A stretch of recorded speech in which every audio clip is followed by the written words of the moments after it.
Je crois que tout le monde est suspendu à la décision du gouvernement, parce que la décision qui va être prise de toute façon, si elle devait aller vers un confinement comme celui que nous avons connu, puisque c'est ça qui circule comme celui que nous avons connu au mois de mars, est évidemment lourde de conséquences, bien sûr, de conséquences humaines, de conséquences économico-financières également pour les entreprises, les ménages, etc. C'est une décision qui va coûter très cher. Alors évidemment, est-ce que c'est la bonne solution? Je ne le sais pas. Moi, je crois que cette épidémie, personne ne la maîtrise. On a des situations très différentes qui donnent des résultats très différents à travers le monde. Il y a des pays qui confinent très strictement sans que pour autant l'épidémie régresse. Vous avez des pays qui n'appliquent que le couvre-feu, d'autres où les bars et les restaurants sont ouverts. Comme Madrid, on a les voilà, donc tout ça fait qu'en fait, on ne sait pas. Et donc, comme on ne sait pas, et comme les mesures prises sont de toute façon hypothétiques quant à leurs résultats, il me semble plus prudent, en fait, d'ouvrir, tout simplement, de vivre normalement. Nous sommes dans une guerre, il faut doter les hôpitaux, les soignants qui sont les soldats de cette guerre de tous les moyens, peut-être faire appel à des médecins ou à des soignants étrangers dans de pays où l'épidémie circule moins vite, où il y a moins de malades. Donc pour vous, il faut mettre le paquet sur les soins, mais pas forcément restreindre plus les... Il faut mettre le paquet sur les soins, parce que c'est l'effort de la guerre sanitaire qui doit être mené, qui n'est toujours pas mené, et ouvrir en respectant scrupuleusement les gestes barrières, la distanciation sociale, les masques, etc. Mais on ne peut pas éternellement, si vous voulez, vivre dans une espèce de suicide économique et social latent. Moi, si vous voulez, je souligne l'aporie de la politique du gouvernement, parce que dans un esprit normalement constitué, quand on dit confiner la France, c'est tenter au maximum de l'isoler du reste du monde. J'entendais la chancelière Merkel qui voulait, comment dirais-je, isoler l'Allemagne en limitant au maximum le trafic aérien, le rendant quasi nul entrant avec l'Allemagne. Or, le gouvernement nous explique qu'il va confiner les Français chez eux.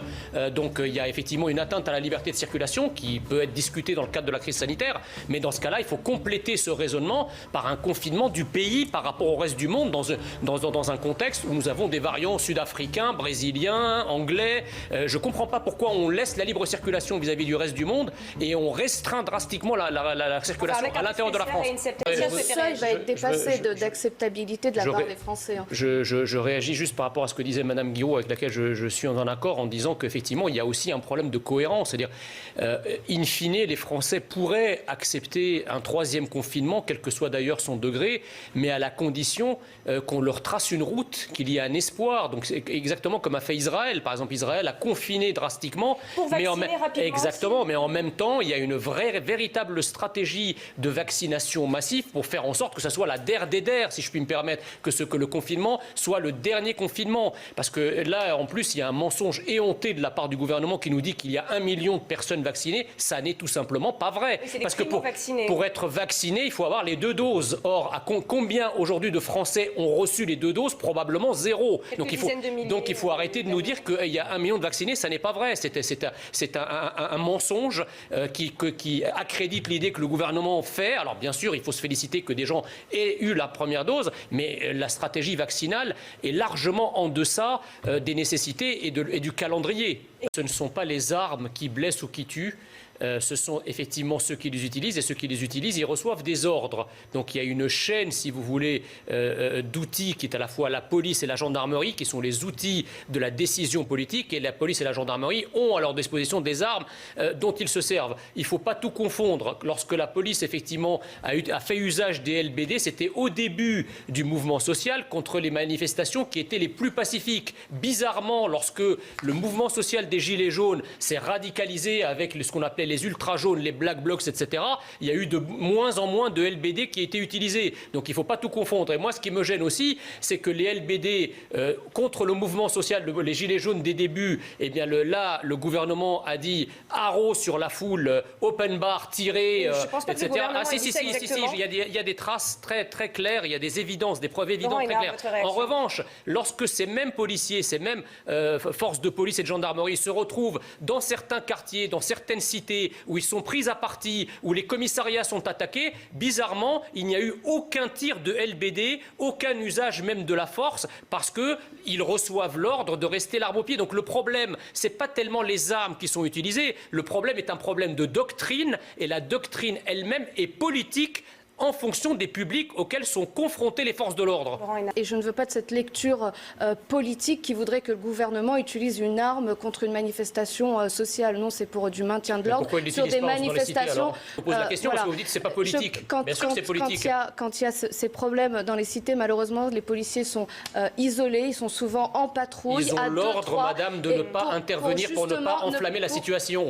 C'est ça la vérité. Parce que là, cette loi, ce projet de loi prévoit de remplacer le LBD par les canons à eau, mais c'est tout juste délirant. Dans les manifestations. Oui, parce que les canons à eau, ça marche. C'est déjà le cas, on l'a vu pour des dernières manifestations. On l'a vu qu'elles ont été utilisées. Mais quand vous avez des grandes avenues avec une réelle visibilité et une foule compacte, les canons à eau sont efficaces.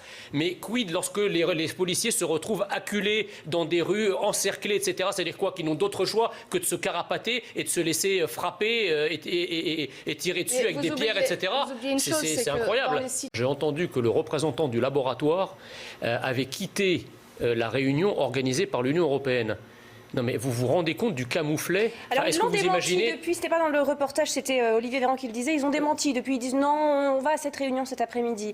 Mais très clairement, il y a des problèmes de communication, il y a des problèmes... Moi je vois pas le représentant d'un laboratoire pharmaceutique quitter une réunion avec Boris Johnson ou en son temps avec Donald Trump. Vous voyez, c'est parce qu'effectivement quand on est représentant d'une nation, d'un État-nation, on a beaucoup plus de poids qu'un espèce de machin qui ne représente personne à part des intérêts économiques. Le machin, c'est l'Europe? Oui, c'est l'Europe, exactement. Donc un ministre qui fait partie d'un gouvernement qui, depuis l'élection d'Emmanuel Macron, nous explique que l'Europe est la destinée inévitable de la France, que l'Europe c'est l'alpha et l'oméga de toute l'action française et que la France est un tout petit pays qui ne peut rien faire sur l'Union européenne. Et aujourd'hui, le même ministre vient nous expliquer en réalité que l'Union européenne a tout simplement failli. Parce qu'on nous a présenté la solution européenne de commande des vaccins comme la solution idoine pour pouvoir satisfaire tout le monde, à la fois en termes de quantité et en termes de prix. Alors en termes de prix, c'est possible, mais en tout cas en termes de quantité, ça n'a pas été le cas. Et d'ailleurs, les autres États européens n'ont pas été dupes puisqu'ils ont accompagné la démarche menée au niveau européen par des démarches nationales complémentaires et parfois en remplacement des défaillances européennes, chose que n'a pas fait le gouvernement qui s'est livré complètement... L'Allemagne, par exemple, a eu sa stratégie de commande indépendante. Je ne parle même pas de la Grande-Bretagne qui n'est pas dans l'Union européenne, mais l'Allemagne a eu une stratégie parallèle à celle de l'Union européenne. En recevant des doses des laboratoires? L'Allemagne a tenté de négocier en bilatéral avec certains laboratoires. Ces laboratoires n'ont pas répondu favorablement aux demandes des pays membres de l'Union européenne. L'Allemagne a reçu effectivement des doses par des démarches bilatérales, pas toutes les doses bien sûr, mais en complément des doses européennes, chose que n'a pas fait la France. Et puis dernière chose... En tout cas, ce qu'on peut dire, c'est que la Grande-Bretagne fait carton plein sur ça. Ça fait carton plein parce que la Grande-Bretagne est un pays souverain qui a tout géré tout seul. Israël aussi. Israël aussi. Donc qu'on ne nous explique pas... En ouvrant les données... En ouvrant les données, l'intégralité des personnes vaccinées, voilà, et ces données de santé sont fournies ensuite au laboratoire. Oui, d'accord. Il y a une question de privation. D'accord, mais qu'on nous explique pas de grâce. Non, mais il faut que préciser aussi, c'est pas la démarche européenne est l'alpha et l'oméga. Et dernière chose que je souhaite dire, c'est qu'effectivement l'Union européenne, comme ils ont fait des commandes massives, économiquement, ils ont réussi effectivement à obtenir des prix de gros, c'est-à-dire des prix plus bas que le prix mondial. Exactement. Mais le problème, c'est que dans un marché mondial où tout le monde a besoin de la même chose au même moment, si effectivement vous écrasez les prix, vous n'êtes pas les premiers servis. Surtout si vous avez d'autres acteurs, comme d'autres États comme Israël, qui négocient, eux, des prix à la hausse qui leur permettent d'avoir tout de suite.